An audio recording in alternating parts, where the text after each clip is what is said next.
नमस्कार मित्रों।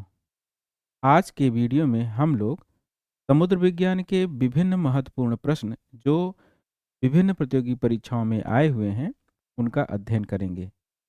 ये यूथ कंपटीशन की बुक है जिसमें 12-13 हजार प्रश्न भूगोल के दिए गए हैं। ये सभी प्रश्न इसलिए महत्वपूर्ण हैं कि ये किसी न किसी परीक्षा में आए हुए हैं। तो आने वाले परीक्षाओं में चाहे जो परीक्षा हो, चाहे पीसीएस की परीक्षा हो, चाहे जीडीसी की हो, चाहे हायर एजुकेशन परीक्षा हो, चाहे टीजीटी पीजीटी, किसी भी एग्जाम में इनसे प्रश्न आएंगे ही आएंगे। तो हम लोग अभी तक लगभग 100 प्रश्न समुद्र विज्ञान के कर चुके हैं। उसके आगे आज लगभग 100 प्रश्न और हल करने का कोशिश करते हैं। प्रश्न संख्या 103 है। देखिए ये जो है कार्माडेक खाई ट्रेंच कहाँ पे है।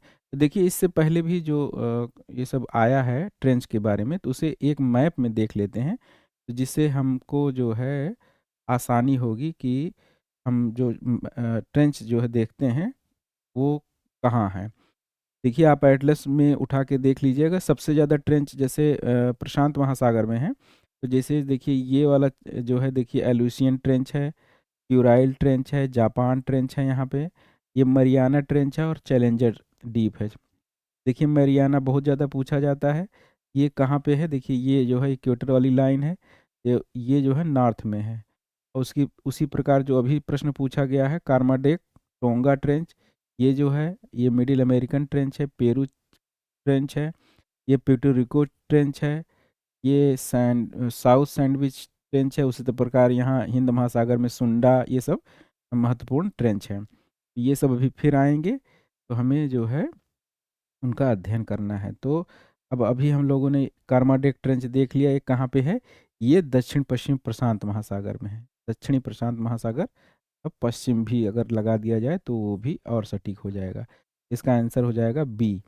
कार्माडेक खाई दक्षिणी पश्चिम प्रशांत महासागर में स्थित है। प्रशांत महासागर में स्थित अन्य गर्त कौन कौन सी हैं? एल्यूशियन अभी हमने दिखाया मैप में, यूराइल, फिलीपींस, मेरियाना गर्त और अटाकामा गर्त। इसे आप लोग एक बार और एटलस में देख लीजिएगा तो आपका और अच्छे से तैयार हो जाएगा। अगला प्रश्न है, निम्नलिखित में से कौन सा द्वीप अपने लवण पटल संसाधनों के लिए जाना जाता है? तो ये जो है अच्छा क्वेश्चन है, जीआईसी में पूछा गया है। ये है आइल ऑफ मैन। ये कहाँ पे है? ये जो है आइल ऑफ मैन लवण पटल संसाधनों के लिए जाना जाता है, जो कि यूके में अवस्थित है। इसे हम आपको दिखा दें कि ये जो यूके है, ये देखिए ये जो है ये ब्रिटेन है, ये यहाँ पे कहीं है ये वाला। तो आप लोग एटलस में देखिएगा यहाँ कहीं पे है ये। अब अगला प्रश्न देखते हैं। निम्नलिखित द्वीपों में कौन अटलांटिक महासागर में अवस्थित नहीं है? तो ये बहुत आसान क्वेश्चन है, जावा जो है नहीं है। बाकी सभी जो है बेफिन, हिस्पैनियोला और क्यूबा, ये सब क्या है, अटलांटिक महासागर में है। जावा जो है कहाँ है, हिंद महासागर में है। अब अगला प्रश्न है, देखिए खाई मिलाने के लिए दिया गया है और ये जो है गहराई दिया गया है। तो ये प्रश्न जो है एकदम फैक्चुअल है। इसका उत्तर देख लेते हैं और याद कर लेते हैं। याद क्या मतलब, एक बार आप देखे रहेंगे तो वो क्रम जो है मिलाने में लग जाता है। जैसे देखिए ये टोंगा जो है 10,882 है, क्यूराइल जो है 10,498 है, या 10,500 मान लीजिए। फिलीपींस जो है 10,475 है और रोमसे जो है 7331 है। तो यहाँ पे लगभग ये याद कर लीजिएगा तो हो जाएगा। भूमि से समुद्र तक बेलांचल में निम्नलिखित अनुक्रमों का कौन सा सही क्रम है? तो देखिए जो भूमि से जो समुद्र तक का क्रम है वो पश्च तट, अग्र तट, निकट तट, अपतट है। इसे देखिए एक मैप में देख लेते हैं तो आपको और अच्छे समझ जाएगा। हिंदी की जगह अंग्रेजी याद रखिए। जैसे देखिए ये जो है ज्वार तल है, सबसे ऊंचा ज्वार यहाँ तक आता है। ये मान लीजिए कोई तट है, ये सबसे ऊंचा ज्वार अगर यहाँ तक आता है और सबसे नीचा ज्वार यहाँ तक आता है, मतलब समुद्र का पानी यहाँ से लेकर के यहाँ तक, जैसे मान लीजिए इसे ए मान लेते हैं और बी मान लेते हैं, तो मैक्सिमम समुद्र का पानी या ए तक जाता है और मिनिमम जो है बी तक जाता है। मतलब इधर वाला तल जो है सब ढका रहता है हमेशा जल से, और ये क्षेत्र हमेशा जो है कभी जल रहता है कभी नहीं रहता है। लेकिन इसके ऊपर जल यहाँ नहीं जाता, ए के ऊपर। ये जो क्षेत्र है ए से बी के बीच में, इसको बोलते हैं अग्रिम किनारा या फोर शोर, और उसके पहले वाला को बोलते हैं बैक शोर, और अग्रिम किनारा के आगे ऑफ शोर। फोरशोर जहाँ ज्वार मैक्सिमम जल आता है और मिनिमम होता है, मैक्सिमम मिनिमम मतलब ए से बी तक फोरशोर, फिर ऑफ शोर सुदूर किनारा, उसके आगे जो समुद्र की तरफ है, सी की तरफ, और जो द्वीप की तरफ है उसे बैक शोर बोलते हैं। बस केवल यही याद रखिए, फोरशोर, फोरशोर के पीछे देखेंगे तो बैक शोर, आगे देखेंगे तो ऑफ शोर। इस तरह जो है ये क्वेश्चन आपका जो है अंग्रेजी से जो है एकदम याद रखिएगा, ये कहीं फिर पूछा जा सकता है। समुद्र में लहरें सर्ज किन कारणों से विकसित होती हैं? तो जो लहरें होती हैं वो देखिए इसमें ऑप्शन दिया गया है, जो मौसमी प्रभाव, चक्रवाती प्रभाव, ज्वालामुखी प्रभाव, उपयुक्त सभी। तो सबसे अधिक विकल्प अच्छा क्या है? सभी जो है, सभी के कारण जो है ये होता है। देखिए फिर से वही ट्रेंच मिलाने के लिए आया है, ये सब लगभग सब क्वेश्चन आ चुका है। चैलेंजर उत्तरी प्रशांत महासागर में अभी हम लोगों ने देखा, सुंडा हिंद महासागर में, वाल्डिविया ये देखिए अलग क्वेश्चन आया है, ये दक्षिण अटलांटिक महासागर ये नया आया है, तो इसे याद कर लीजिए। टोंगा ये भी हम लोगों ने देखा प्रशांत महासागर में। अब अगला प्रश्न है, रेत से सागर के गहराई को और भूमि निक्षेपों का निम्नलिखित में से कौन सा सही क्रम है? क्ले, पंख, गाद और रेत। तो देखिए सबसे जो अंत में होता है वो पंख होता है, तो इसका क्रम देख लेते हैं, रेत, फिर गाद, फिर क्ले और फिर पंख। ये क्रम जो है सागर से गहरे भाग की तरफ, तट से मतलब गहरे भाग की तरफ। देखिए अंतः सागरीय कंदराओं के संबंध में कौन सा कथन सही है उसको पढ़िए। ये जो है लंबी सकरी एवं गहरी घाटियां होती हैं, जो अंतः सागरीय कंदराएं होती हैं, वो जैसे मान लीजिए ये तट है, तो जो कॉन्टिनेंटल शेल्फ और स्लोप इसके बीच में ये जो है इनका निर्माण होता है। ये लंबी सकरी और गहरी घाटियां हैं, ये अधिकतर गहरे सागरीय मैदान में पाई जाती हैं। इस सागरीय मैदान में, गहरे सागरीय मैदान में नहीं पाई जाती। ये कॉन्टिनेंटल शेल्फ और कॉन्टिनेंटल स्लोप के बीच में होता है। अगर आपको वीडियो बहुत तेज़ लग रहा हो तो आप इसे स्पीड जो है स्लो कर लीजिएगा, तब देख लीजिएगा, क्योंकि कुछ लोग कमेंट करते हैं कि बहुत तेज़ होता है, तो आप थोड़ा स्लो करके देखिएगा। और तीसरा जो है, ये दंतुरित तटों के सहारे अधिक पाई जाती हैं। और चौथा है डेविस के अनुसार इन कंदराओं की उत्पत्ति पंख तरंगे उत्तरदायी हैं। इसमें पहला और चौथा जो है सही है, बाकी सब गलत है। अंतःसागरीय कंदराएं महाद्वीप मग्न तट तथा ढाल पर सकरी, गहरी और खड़ी दीवार से युक्त घाटी होती है। इन्हें कैनियन भी कहा जाता है। डेविस और रिदर डेली के अनुसार शेष तट के पास अत्यधिक जलराशि व पंख तरंगे मिलने के कारण अंतःसागरीय कंदराओं की उत्पत्ति होती है। अगला क्वेश्चन है, मध्य अटलांटिक कटर निर्माण की प्रक्रिया लाक्षणिक उदाहरण है।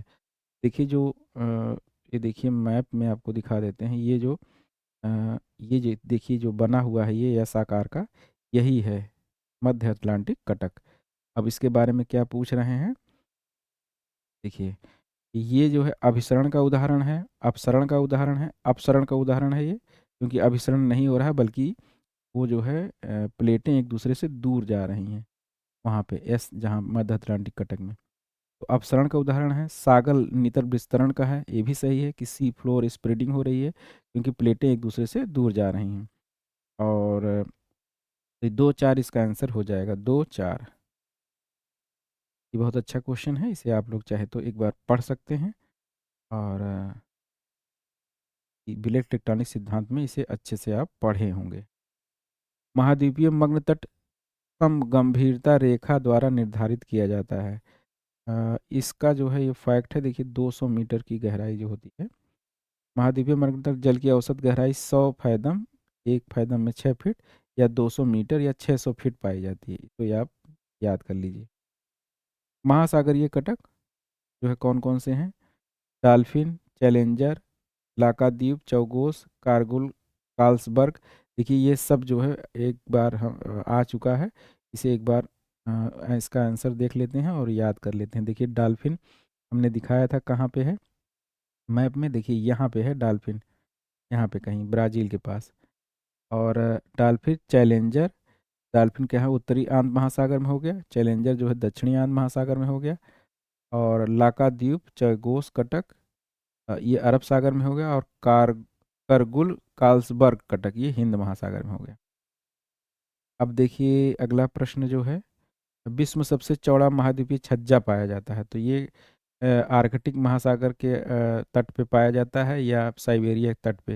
ये क्वेश्चन कई बार आ चुका है, कई बार हम इसके बता चुके हैं।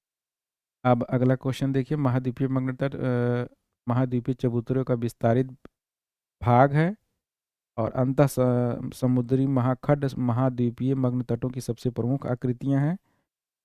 और महाद्वीपीय मग्न तट सागरीय अपरदन और नदीय जमाव का प्रतिफल है।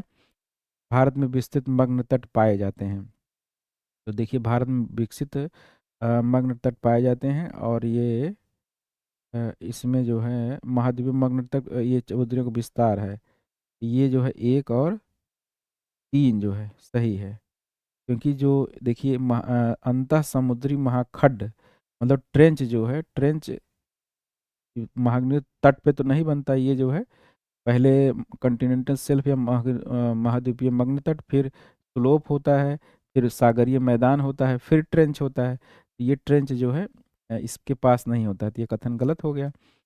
और ये महाद्वीपीय मग्न तट जो है सागरीय अपरदन और नदीय जमाव के प्रतिफल, ये भी सही हो गया। भारत में विस्तृत मग्न तट नहीं पाए जाते।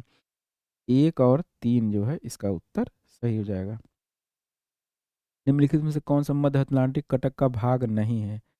तो ये देखिए हिंद महासागर में है। कार्लसबर्ग जो है ये कहाँ है? हिंद महासागर में है। सबसे पहला ही क्वेश्चन हम लोगों ने किया था। और आयोडीन और पोटास के लिए महत्वपूर्ण समुद्री संसाधन है। ये नीला हरा शैवाल है, ये इम्पोर्टेंट है। नीला हरा शैवाल से निकाला जाता है। रास रास आइस सेल्फ जो है इसका भाग है। रास आइस सेल्फ जो है ये दक्षिणी ध्रुव या अंटार्कटिका का जो है भाग है। तो 19 का ए, ये जो है 19 का ए। अंटार्कटिका महाद्वीप के चारों ओर महासागरों के विषुवत रेखा प्रदेश में हिमखंड निकले हुए हैं, जिन्हें रास आइस शेल्फ कहा जाता है। यह दक्षिणी ध्रुव प्रदेश का भाग है। महाद्वीपीय महासागरीय कटक डॉल्फिन रिज, देखिए डॉल्फिन रिज बार बार आया गया, कहाँ पे? अटलांटिक में है, ये ब्राज़ील के पास में है। ये कई बार आ चुका है ये। निम्नलिखित में कौन सा महासागरीय निक्षेप एक अबुंधी बेलापवर्ती निक्षेप है? तो ये क्या है जो है? ये रेड क्ले है। रेड क्ले जो हम इसके पहली वाली वीडियो में डिटेल में जो है जो वर्गीकरण किए थे, में हमने रेड क्ले के बारे में बताया था, तो उसे एक बार आप लोग देख लीजिएगा। जैसे पहले क्वेश्चन जब सॉल्व कर लेते हैं तो बाद वाले क्वेश्चन बार बार रिपीट होते हैं या थोड़ा मोड़ा परिवर्तन होता है उनका क्वेश्चन का, तो उनको बार बार व्याख्या करना उचित नहीं है, क्योंकि इससे बहुत ज़्यादा लंबी वीडियो बन जाती है। और हमें ये भी बहुत सारे प्रश्न सॉल्व करने हैं। जैसे फिजिकल ज्योग्राफी अब जब खत्म हो जाएगा, उसके बाद बायोज्योग्राफी में जाएंगे हम लोग, उसके बाद फिर इकोनॉमिक थॉट ये सब ज्योग्राफी पूरा खत्म करना है। डॉल्फिन देखिए फिर वही पूछा गया जो है, विश्व का सर्वाधिक शुद्ध जल भंडार कहाँ पे? तो अंटार्कटिका में है। अब मध्य अटलांटिक रिज किस प्रकार की प्रक्रिया से निर्मित हुआ है? तो प्लेट विस्थापन हुआ है। अभी हम लोगों ने देखा जो अ, अटलांटिक महासागर में एस आकार की जो संरचना बन रही है, वो क्या है? प्लेट विस्थापन के कारण। अब अगला क्वेश्चन देखते हैं। गहरे समुद्र में ऊर्जों ऊर्जों का निर्माण किसके निक्षेपण से होता है? जैविक पदार्थों का होता है, ये भी वर्गीकरण हम लोग कर चुके हैं। पेलेजिक पदार्थों का जमाव कहाँ पाया जाता है? तो ये जो है अगाध समुद्रों में पाया जाता है।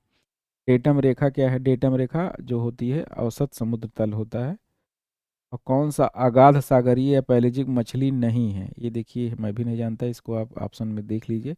पिलकार्ड जो है अगाध सागरीय पेलेजिक मछली नहीं है, पिलकार्ड है। महासागरों के अत्यधिक गहरे भागों में जमा होने वाला पदार्थ क्या कहलाता है? हम लोगों ने अभी देखा, उज कहते हैं इसको। का वर्गीकरण हम लोग पहले कर चुके हैं। हिंद महासागर की औसत गहराई क्या है? ये है 4000 मीटर। हिंद महासागर का उत्तरी किनारा विकसित न होने के कारण, कटा फटा होने के कारण इसे अर्ध महासागर कहा जाता है। इस महासागर सागर में सीमांत मोजाम्बिक चैनल, लाल सागर, फारस की खाड़ी, अरब सागर, बंगाल की खाड़ी, अंडमान निकोबार। इसका क्षेत्रफल 7,000 7.34 करोड़ वर्ग किलोमीटर है। औसत गहराई 4000 मीटर है। 4000 मीटर, ये याद करने वाला फैक्ट है। महासागर की औसत गहराई कितनी है? 4000 मीटर। अब ये हो गया 131। दक्षिणी गोलार्ध में जलीय भाग कितने प्रतिशत है? तो दक्षिणी गोलार्ध में 81%। जलीय भाग है। ये भी इम्पोर्टेंट क्वेश्चन है और याद करने योग्य फैक्ट है। दक्षिणी गोलार्ध में 81% जल है।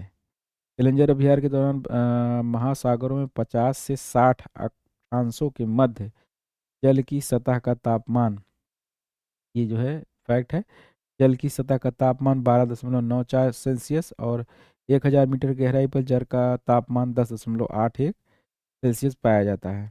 निम्नलिखित विकल्प को सही उत्तर चुनिए। पहला, ये जो है फैक्ट है एकदम बिल्कुल याद करिए इसे, ये दोनों कथन असत्य हैं। इसमें सत्य क्या है? चैलेंजर अभियान दोनों 50-60 के बीच जो जल का तापमान है वो है 8.94 सेल्सियस और 1000 मीटर पर 4.81 सेल्सियस पाया गया। ये फैक्चुअल क्वेश्चन इतना ज़्यादा पूछ लिए हैं कि कोई वो उत्तर बता ही नहीं। सतह का फिर भी जान लीजिए, चैलेंजर अभियान में 8.94 या लगभग 9 के आसपास, और ये 4.81 लगभग 5 के पास, इतना याद रखिए मोटा मोटा। महासागरीय नितल के 4 उच्चावचीय स्थल रूपों में किसका विस्तार सर्वाधिक है? तो ये भी क्वेश्चन बार बार आ चुका है। महासागरीय मैदान या सबसे अधिक विस्तारित है वो लगभग 76% है। फिर देखिए वही क्वेश्चन है, मेरियाना, प्रशांत, रोम से आंध्र कौन सा सुमेलित नहीं है? रोम से आंध्र प्रसाद, आंध्र महासागर, टुंडा जो है हिंद महासागर, एल्यूशियन क्या है प्रशांत महासागर में, अभी मैप में हमने दिखाया। तो डी सुमेलित नहीं है। 135 निम्नलिखित में कौन सा महासागर प्रतिवर्ष छोटा होता जा रहा है? तो अटलांटिक महासागर, प्रशांत महासागर, हिंद महासागर, अरब महासागर। तो सबसे जो छोटा होता जा रहा है जो महासागर है, यह विश्व का सबसे बड़ा महासागर है जो संपूर्ण 1/3 भाग पर फैला है। उसका क्षेत्रफल सभी स्थलों के संयुक्त क्षेत्रफल से भी अधिक है। पिछले 200 वर्षों से लगातार अटलांटिक महासागर फूलता जा रहा है, जबकि प्रशांत महासागर अमेरिकन प्लेट गतिशील होने के कारण संकुचित होता जा रहा है। देखिए आपको बता दें, ये जैसे ये है, तो देखिए ये जो ये जो एस आकार का जो कटक बन रहा है यहाँ पे, ये जो प्लेट है, ये प्लेट इधर खिसक रही है और ये प्लेट इधर खिसक रही है। तो यहाँ पे कटक का जो है निर्माण हो रहा है और ये जो है का विस्तार होता जा रहा है, क्योंकि प्लेट ये इधर खिसक रही है, ये इधर खिसक रही है।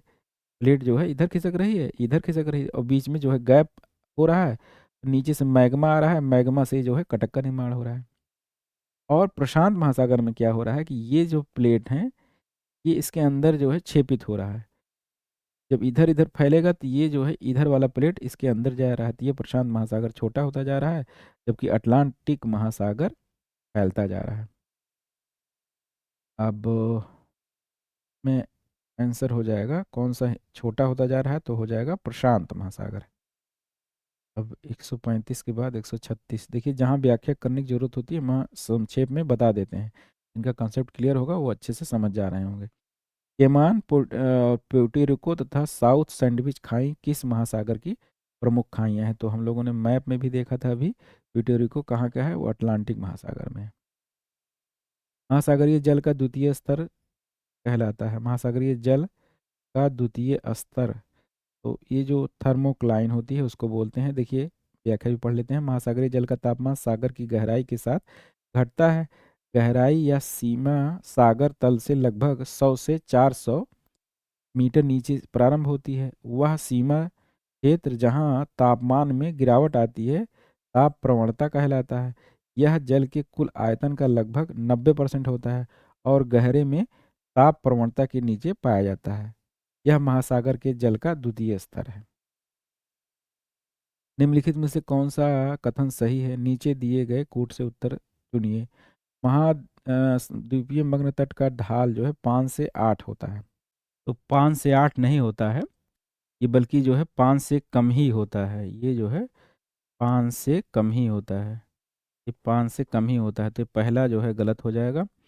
5 से 8 नहीं होता बल्कि 5 से कम ही रहता है, 2 से या 2.5 से 3 से 5 मान लीजिए। और महाद्वीपीय मग्नतट नदियों के मुहाने पर सामान्यतः चौड़े होते हैं, तो ये बिल्कुल सही है। और महाद्वीप जहाँ पे जो है नदियाँ आती हैं वो साथ से जो है वो चौड़े हो जाते हैं उसके मुहाने। और अंतः सागरीय कंदराएं जो है महाद्वीपीय मग्न तट के समांतर मिलती हैं, समांतर नहीं होती बल्कि लंबवत होता है। जैसे मान लीजिए ये तट है या ये महाद्वीपीय ढाल है, तो ढाल पे ऐसे जो है गहरी जो है घाटियां बनती है, तो ये क्या होगा, ये तल के समांतर ना होकर के लंबवत होगा। तो ये इसका केवल दो सही है, बाकी सब गलत है। अब अगला प्रश्न देखते हैं, ये मिलाने के लिए दिए गए हैं अल्बर्ट्रास, टेलीग्राफ, एम्स्टर्डम और क्यूराइल। ये सब देखिए पहले आ चुका है, तो एक बार हम लोग और याद कर लेते हैं। देखिए अल्बर्ट्रास पठार कहाँ है, दक्षिणी प्रशांत महासागर। अल्बर्ट्रास पठार कहाँ है, दक्षिणी प्रशांत महासागर।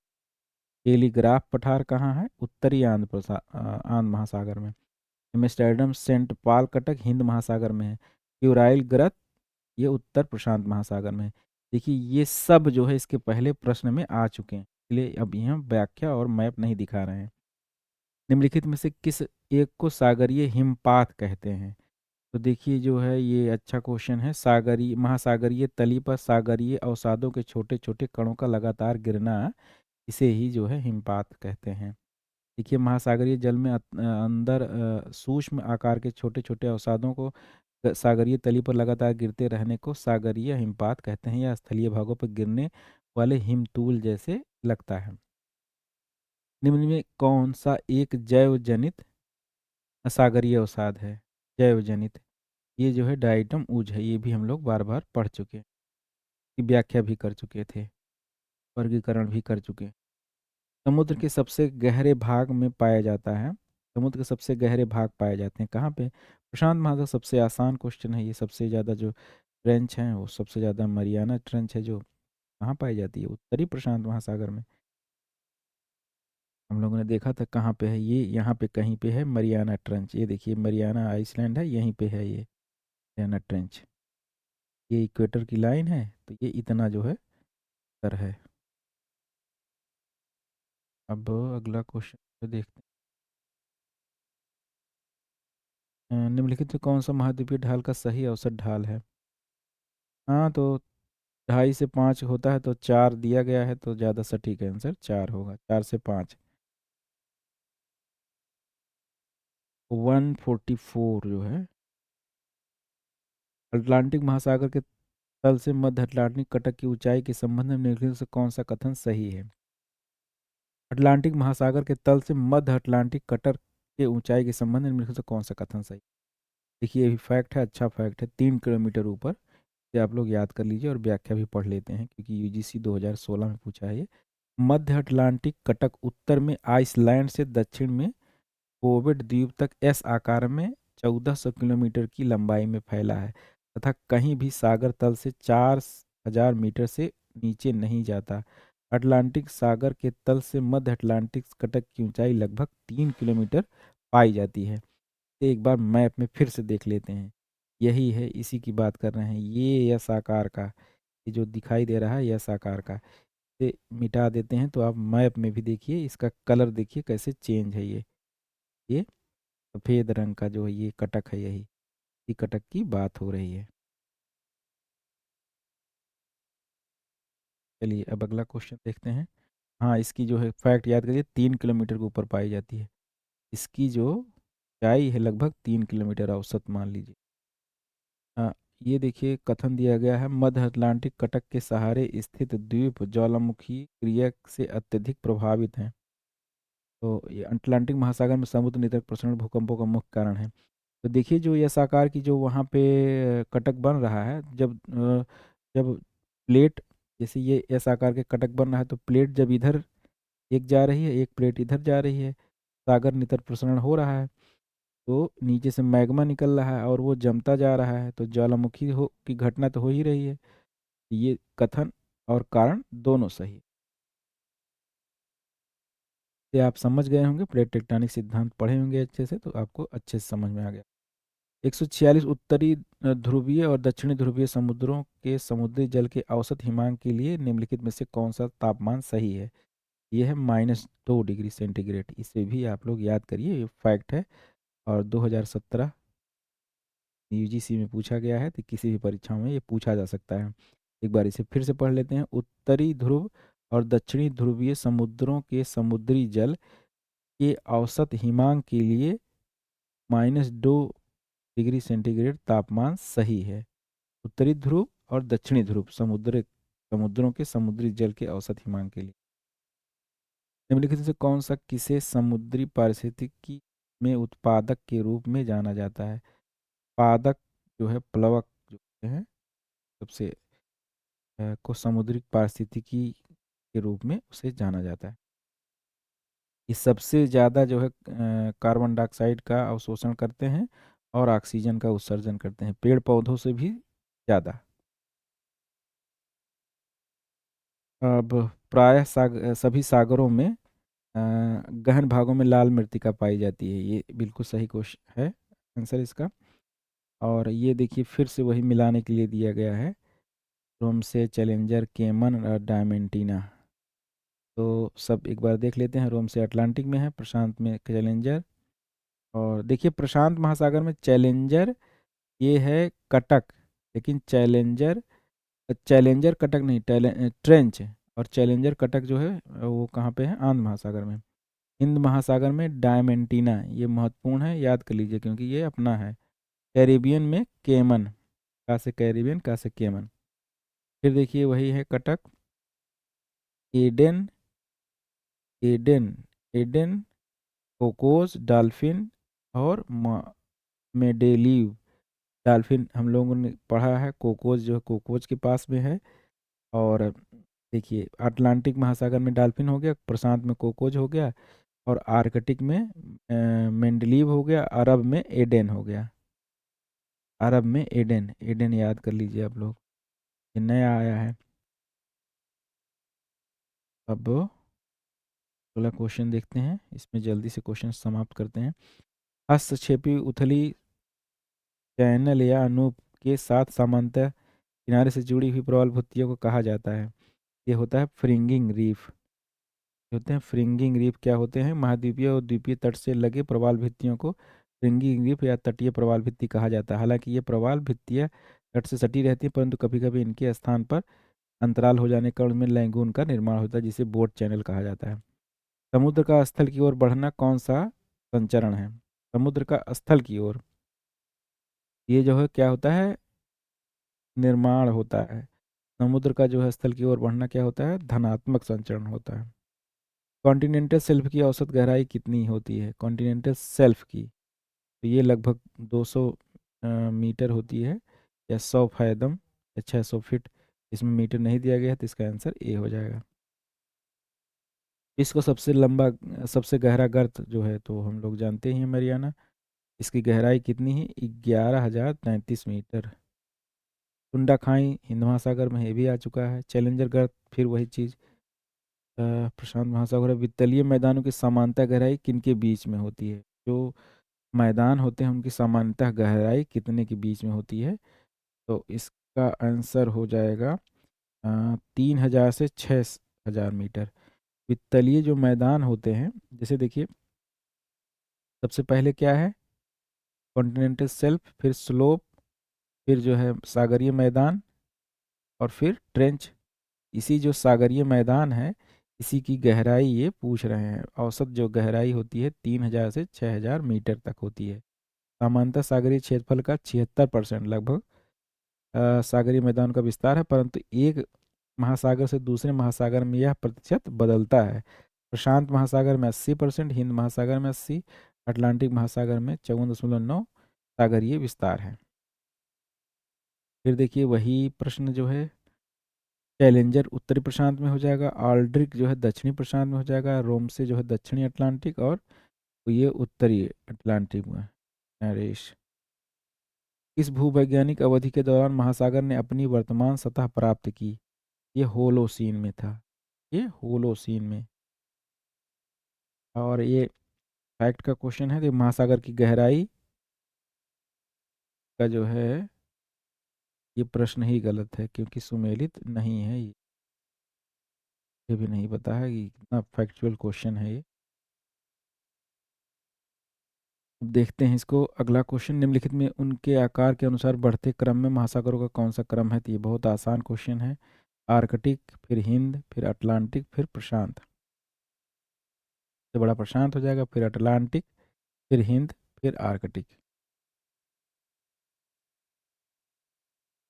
समगंभीरता रेखाओं की सहायता से निम्नलिखित में से क्या दर्शाया जाता है? तो जल की गहराई निम्नलिखित विशेषताओं का सागर तट से सागर की ओर सही क्रम है। तो ये जो है होता है ऊर्म, निम्न ज्वार सोपान, वेलांचली गर्त और वेलांचली रोधिका। का आंसर ए हो जाएगा। बृहद सागरों के क्षेत्र के संबंध में सही क्रम क्या है? फिर वही क्वेश्चन है, शांत, अटलांटिक, हिंद, आर्कटिक। महासागर और समुद्र की गहराई दर्शाने वाले मानचित्र को, फिर वही चीज, अनुगंभीर मानचित्र। टेलीग्राफ पठार, फिर वही बार बार क्वेश्चन क्या आ रहा है। टेलीग्राफ पठार हो जाएगा अटलांटिक में।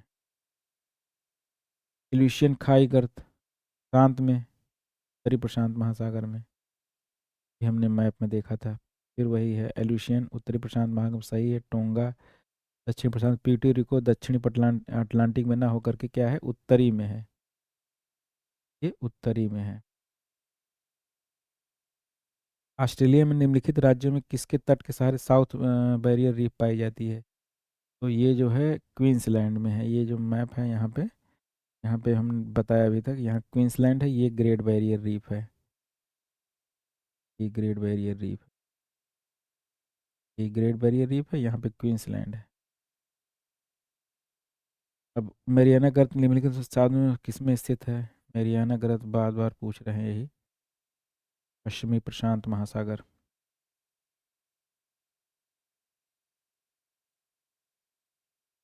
अब अगला क्वेश्चन है, सारगैसो समुद्र निम्नलिखित सागरों में से किस में पूर्ण विकसित है? तो सबसे अधिक जो सारगैसो समुद्र है वो उत्तरी अटलांटिक महासागर में है। ये जो उत्तरी अटलांटिक महासागर है, ये यहाँ पे ये विकसित है। इसी के बारे में ये है सारगैसो समुद्र उत्तरी अटलांटिक महासागर में पूर्ण विकसित है। उत्तरी अटलांटिक महासागर में उत्तरी भूमध्य रेखीय धारा, गल्फ स्ट्रीम धारा, कैनरी धारा का जो चक्र पाया जाता है, इस चक्र के माध्यम से जल एक शांत एवं गतिहीन क्षेत्र मिलता है, जिससे सारगैसम समुद्री घास उगाती है, जिस कारण इस भाग को सारगैसो सागर कहा जाता है। ये जो धाराएं इस प्रकार चलती हैं, ये इस प्रकार, तो ये जो है क्षेत्र जो है शांत हो जाता है। ये क्षेत्र इसी के बारे में बता रहे हैं, सारगैसो समुद्र धारा। ये आप बुक में और अच्छे से देख लीजिए। सारगैसो घास मिलती है और जिसके कारण यहाँ पे देखिए जो ये जो क्षेत्र है, यहाँ पे मछली उत्पादन होता है। ये न्यू फाउंडलैंड ये जो क्षेत्र है, नोवा स्कोशिया, ये सब क्षेत्र में जो है क्या होता है, मछली उत्पादन इसलिए अधिक होता है। तो इसमें लगभग ये प्रश्न हो गया। अब महासागरीय जल का तापमान और लवणता अगले चैप्टर को हम अगले वीडियो में कवर करेंगे। तो जल्दी से हम समाप्त करने की कोशिश करेंगे।